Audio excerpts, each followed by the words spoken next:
Hey guys, I hope you're doing well today. I have a card from Papercraft Society box, unboxing and a card because I know I can get behind, so I figured I would just do a quick card for you instead of making a separate video.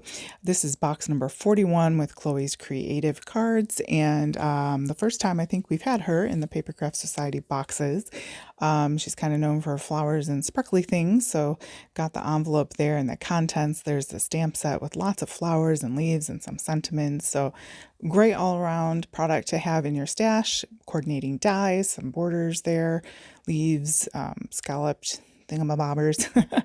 Lots of fun stuff. Those papers are shimmery and double-sided, so very, very pretty and very thick. Great quality there. And the tissue that we always use there. And then some pop-out leaves and scrolls and things. You can use either side that. You can color the other side.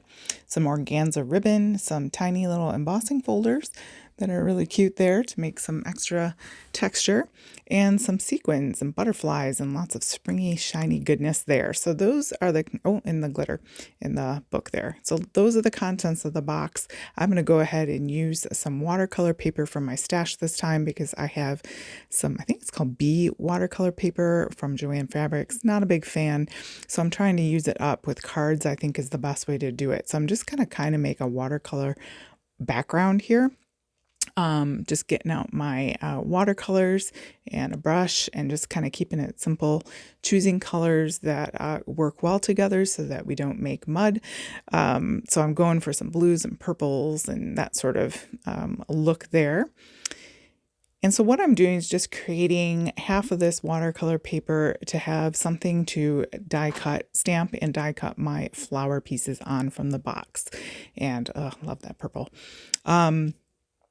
That way you get some variegation. It's not this, I just like that artsy look.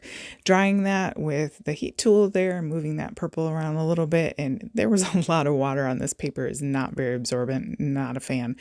Like I said, but anyway, so I had to dab some of that off and just going to cut that down so I can die cut the 3 flower dies out of that. I'm going to stamp with some archival ink, the VersaFine Onyx, that will not move when other, elements are applied. So it's waterproof is what I'm trying to say. If you have a minute, go ahead and give a thumbs up and subscribe to my channel if you haven't done so already. Check out those links below. I've got lots of links, affiliate links, and links to all my products and business sites there. So if you want to check that out, I would really appreciate that. All right, so going to my die cut machine, I am going to tape those down because it's on watercolor paper and bowed a little bit. Cut those out rather successfully, if I do say so myself, which is not always the case. I grabbed some from my stash, some just ink spray with Distress Oxides, paper that I had lying around. I do that sometimes when I'm not feeling super creative. I just spray things. And I'm cutting that down to an A2 size, so just slightly under, so 4 by 5 1/4, and then I can layer that. Now these flowers I was noticing did have little slits so that it's easier to shape them, so just a heads up on that. The die actually cuts them down each petal as well. So I'm just kind of seeing what I'm going to do here. I think I'm going to, I end up stacking those, and then I'm going to just stamp the leaves underneath instead of cutting them out or whatever, but just kind of making that backdrop, if you will, onto that sprayed paper.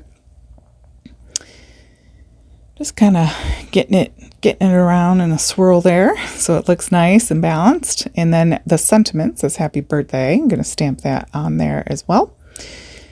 And just basically gluing that down. You could, if you weren't mailing this, you could put these all each on foam and really make this dimensional, and then put that whole panel on foam when you mount it onto your card base. I kept it simple because I'm either going to use it myself or I'm going to give it to a lady who does a lot of mailing of cards. So I kept it down there, a little flat as I could. I'm using Tonic Studios glitter pen there just to give some extra zhuzh and glitter to the flowers and the leaves. A little hard to see in the video, but it's super pretty up close. And I think just adds that extra handmade artsy look there. And then I'm going to add some tonic vintage drops to the card, and that will finish it out. Thanks, guys, for joining me today. I hope you enjoyed that, and I hope you can check out those links for the box. And I hope you have a very blessed day. Bye-bye.